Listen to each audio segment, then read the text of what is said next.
Eu sou Regina Maia, vice-presidente do CUBMGP, né, a Associação Centro União Beneficente dos Moradores do Bairro Grande Portugal, uma instituição que foi fundada em 1987, gente. E hoje eu estou na vice-presidência, estou aqui como assistente social responsável pelo projeto, né, e é isso. E quando foi que a sua relação com o Bom Jardim, como foi que começou? Assim, a minha relação com o Bom Jardim iniciou, né, quando eles começaram a fazer o mapeamento e descobriram que a instituição tinha um trabalho voltado para a comunidade, para aquelas pessoas que vivem em vulnerabilidade, né, aquelas pessoas que estão necessitando de algo, e a gente sempre foi lá e abraçou. Seguinte, você quer falar um pouco sobre a sua relação com o Bom Jardim e da associação também? Pronto, eu, Regina, né, tenho 55 anos, nasci basicamente aqui na Grande Portugal, no território do Grande Bom Jardim, e tive a minha infância, a minha adolescência, a minha maturidade toda, né, minha evolução até me tornar essa mulher linda, maravilhosa, aqui no bairro do Grande Bom Jardim, Grande Portugal. E assim, foi vendo as dificuldades, as necessidades, né? As pessoas que vivem em vulnerabilidade, não tem a quem recorrer, não ter como ter apoio. Então, foi baseado nisso aí que eu resolvi abraçar essa causa e resolvi tentar amenizar, né? Fazer e amenizar essa situação que eles vivem, né? Que é a necessidade de alimentar-se, né? A necessidade de ter uma educação de qualidade, uma profissionalização, e foi isso. E começou, quando foi assim, o primeiro passo e tudo mais, como foi que começou da fundação mesmo? Pronto, a fundação da instituição, ela começou na área da educação, né? Era uma escola que na época se chamava Escola Pequeno Coração, uma escola mantida pela a instituição, pela associação. Essa escola, ela trabalhava crianças, né, de 3 até 12 anos, né? Era uma escola comunitária, totalmente gratuita, voltada para as crianças que viviam em vulnerabilidade, pessoas que não tinham condição e nem acesso à educação, né? Porque antigamente aqui tudo era muito difícil, tudo era muito, a dificuldade muito grande para uma criança ter acesso à escola, né? Aí eu entrei como coordenadora, alguns anos depois, como coordenadora da escola creche. E fiquei, gente, até hoje, né? Hoje a gente está com profissionalização, a gente está com reforço escolar, aulas de arte, artesanato, né? E fazendo o que temos, né? Oferecendo o que temos de melhor, né? Que é o amor, o carinho para toda a nossa comunidade. Aí da escola, como foi que se abriu, assim, se abrangeu para outras coisas? Porque hoje eu vejo que você atende idoso, você atende mãe, né? Tem várias... Até rainha da sucata eu virei. Não, mas assim, como foi que a gente resolveu sair da educação? Porque a gente vivia a educação, né? Então a gente saiu da área da educação por falta de convênios, né, com os órgãos públicos. E como a gente não tinha condição de manter o espaço funcionando, a gente teve que olhar para outros horizontes. E no auge era a profissionalização. Então a gente buscou apoio para trabalhar, né, o idoso, para profissionalizar as mulheres, os homens, enfim, a comunidade em geral. Então, em todos os eixos, né, família, idoso, criança, jovens e adolescentes, a gente tem um pouco de assistência, né, tem um trabalho. Hoje a gente tem aulas de artes marciais, que é o Muay Thai, capoeira, tem Para mulheres a gente tem a dança, A zumba, né? tem a zumba. Para os homens, né, a gente tem a profissionalização como cursos técnicos de eletrotécnica, de manutenção de moto, enfim, a gente tenta buscar N projetos para dar assistência a essa comunidade, a esse povo tão carente e desassistido, né? Porque assim, a gente vê que para hoje, para uma pessoa se profissionalizar, é caro, porque as escolas que profissionalizam cobram muito caro. Então, assim, já hoje os governantes, nossos governantes, estão olhando com outros olhos, né? Porque a gente já vê o curso profissionalizante gratuito em várias instituições, onde tem a certificação e aquela pessoa tem como arranjar um emprego no futuro. Mas antes era muito difícil. Qual o pilar? Tem um pilar ou não? O pilar, né? É o pilar, é a alimentação. Porém, a profissionalização, a conexão criativa, que é o projeto das mulheres que a gente tem aqui, é um projeto nosso mesmo, particular, sem a ajuda de ninguém.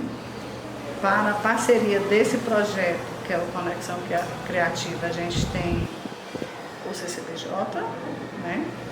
E a CAGES, que são eles que vêm e nos ajudam, né, a tocar esse projeto, empoderando, né, e investindo alguns materiais. Entendi. E o Conexão Mulheres, qual é que é um dos pilares também, né? É um dos pilares. Quem são que atende, quem são as pessoas, né, o público-alvo e as comunidades? Pronto.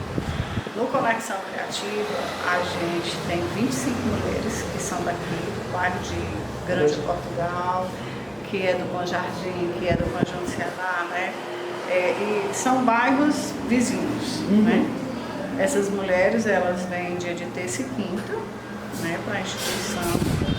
Aqui elas profissionalizam, elas fazem o artesanato, elas fazem o fuxico, elas produzem roupas, bolsas, né? Elas produzem cestas, porta-chaves, são vários materiais dentro do artesanato que elas produzem e que é um dos pilares, porque esse artesanato é levado para as feiras e nas feiras, né, são vendidos. E esse dinheiro que é arrecadado volta de novo na instituição para que elas possam mais uma vez revestir em material para elas trabalharem. Entendi. Da sequência. Acaba sendo um ciclo que retorna, né? E aí, puxando agora para a parte da cozinha e da alimentação, voltando para outro pilar, né? Você se lembra quando tudo começou? A questão da cozinha e a associação? Faz tempo. Faz tempo. Aliás, desde o início, né, da instituição, que a gente tem esse projeto do alimentar-se bem faz bem. Né? É um projeto que a gente vem, então é o lanche, é o almoço, é a sopa, né?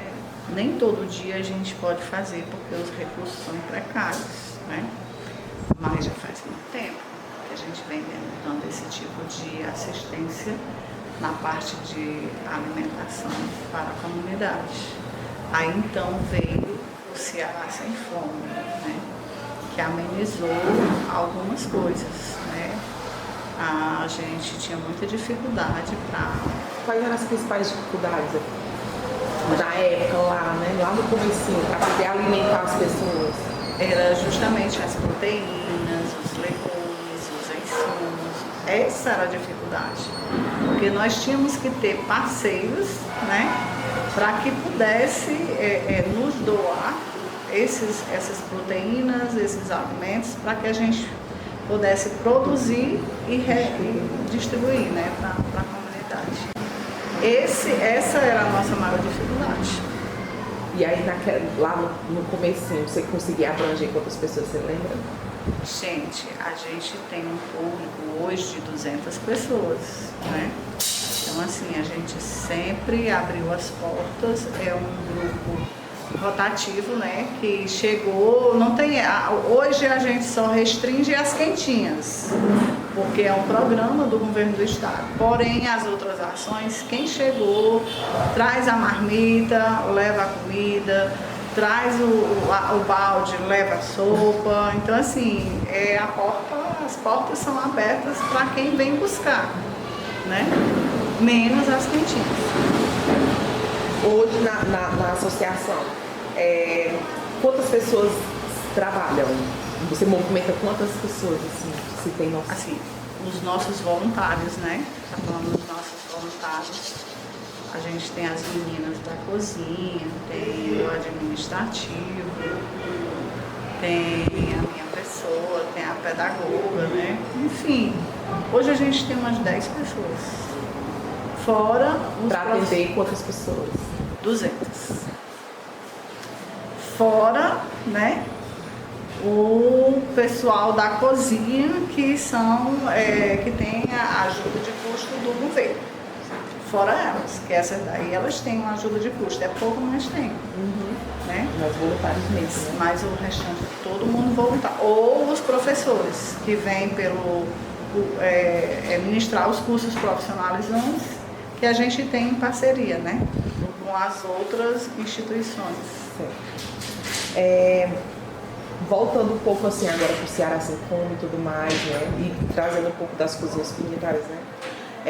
Qual foi o momento que você começou a fazer parte da rede? Foi na época do comitê? Você era do comitê? Fazia parte. Você pode contar um pouquinho dessa história? A gente começou a reivindicar, a ir buscar, né? A mostrar, fazer os levantamentos, né? Das cozinhas existentes no Grande Bom Jardim. Foi uma trajetória muito árdua. A gente enfrentou vários obstáculos para hoje a gente ser reconhecido como rede. Porque foi desde a época do comitê, que foi antes o comitê sanitário da Covid, né? Isso. Que vocês começaram a se juntar para poder ver como é que seria ser as medidas sanitárias. E aí o que foi aconteceu? Aí foi quando a gente foi buscar, né, as parcerias, foi feita a elaboração do mapa, né, onde foi elaborado, estudado o mapa participativo através das faculdades, que foi a Unilab, a UFC, né. Então, assim, foi através daí que a gente passou a ver, né, as necessidades de hoje a rede ser reconhecida como está sendo. Também as dificuldades da galera. A minha pergunta é mais ou menos assim, para poder entender o seguinte: você sempre trabalhou com essa questão, né, mais humanitária e tudo mais. E aí, qual foi o momento que vocês viram que a fome era a principal coisa a se combater, talvez até mais do que eu estou te perguntando, do que a questão sanitária, né? Se houve esse momento, e qual foi o seu start, né? Porque eu acredito que esse start veio antes do mapa, né? Um pouco. Veio antes, quando você chega, assim, a gente tem as visitas domiciliares que a gente faz, né? Quando você chega numa residência, você vê aquelas crianças passando necessidade, né? Precisando de dinheiro, né? Aí, para alimentar e não ter, precisando de um emprego e não ter. E naquela hora, aquela criança pedia ali: mãe, me dá um prato de comida, me dá um alimento, me dá um pedaço de pão, e não ter. Foi aí onde a gente viu que realmente a necessidade maior seria o combate à fome. Porque é muita gente passando fome. Só que assim, eu vou ser bem sincera, a gente vê as necessidades, vê as dificuldades, mas a gente também vê que hoje as pessoas que vivem em vulnerabilidade total, elas não são pessoas que são documentadas, que são registradas, tem essa deficiência também, né? Não tem registro, não tem RIS, não tem cadastro. Né? São pessoas que vivem aí aleatoriamente, que não tem onde morar, que moram na beira do rio, que mora debaixo de uma chapana lá, e não tem uma qualidade de vida. Elas não conseguem ser assistidas pelo governo. Pronto, e não tem uma qualidade de vida. Nem pelo governo, digna. nem pelas associações, eu acho. É. Porque acaba que, como vocês são mecanismos que precisam também da documentação, acaba que não dá nem para assistir também essas pessoas. Exatamente. Como que você acha que poderia ser uma medida, um formato, né, para poder assistir essas pessoas? Assim? Que seria o ideal? O ideal era que a gente, assim, o ideal mesmo era que tivesse realmente políticas públicas. É através de políticas públicas? É através de políticas públicas que estão só no papel, só na teoria. Na prática, realmente não existe. Sim. Você acha que a fome diminuiu?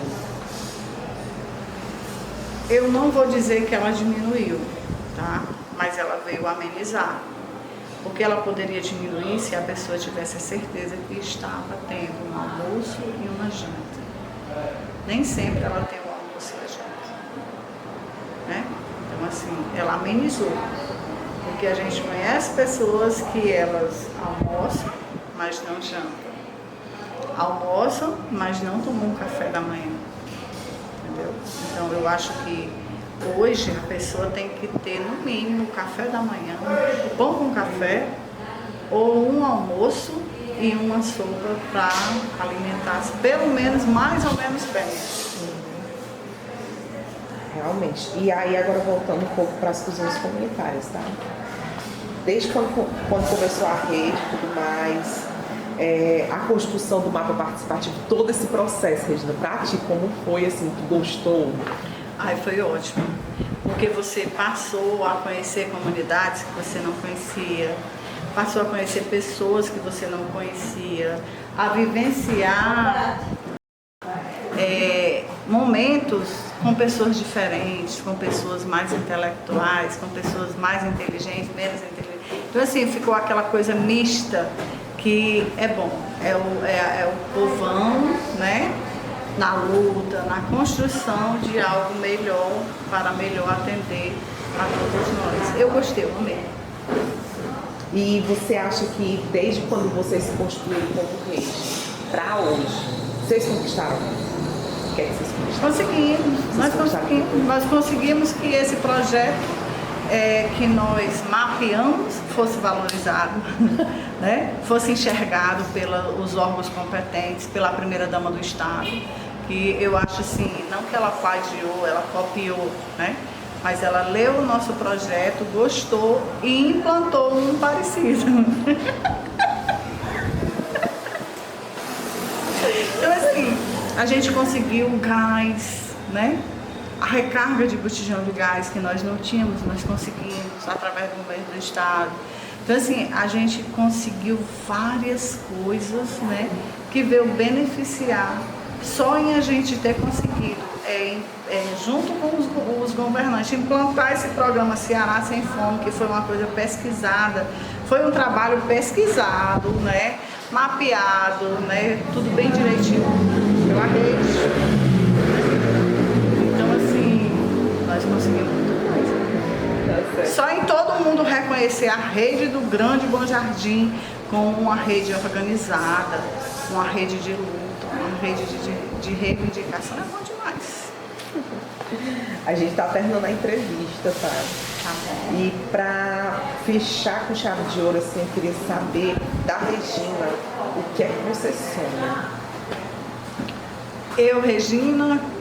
Você, Regina. Eu, Regina, né? O sonho da Regina hoje é poder intensificar esse trabalho que nós temos, né? Acabar com a fome e profissionalizar essa população tão desassistida. O sonho da Regina é ver um Brasil mais igual, mais humano. Pessoas que olhem para o seu irmão com outros olhos e não com um olhar de desprezo, de insatisfação por aquela pessoa não ter uma classe social igual a sua, entendeu? Não a sua, que eu acho que você me entendeu o que eu quis dizer. Sim. coisa dar certo. Muito obrigada de novo, tá? E Eu que agradeço, né? Eu fiquei assim, porque eu não tenho costume. se você quiser falar mais alguma coisa para terminar a entrevista. Não, eu quero só agradecer, né, a vocês que sempre nos ajudaram, né, a Unilab, então essa faculdade belíssima, né, que veio junto a nós elaborar esse mapa, essa participação assim da comunidade, estar junto com a gente, vivenciando tudo que a gente vivencia até hoje em rede. Enfim, gratidão a você, professor Eduardo. Ah, meu Deus, obrigada.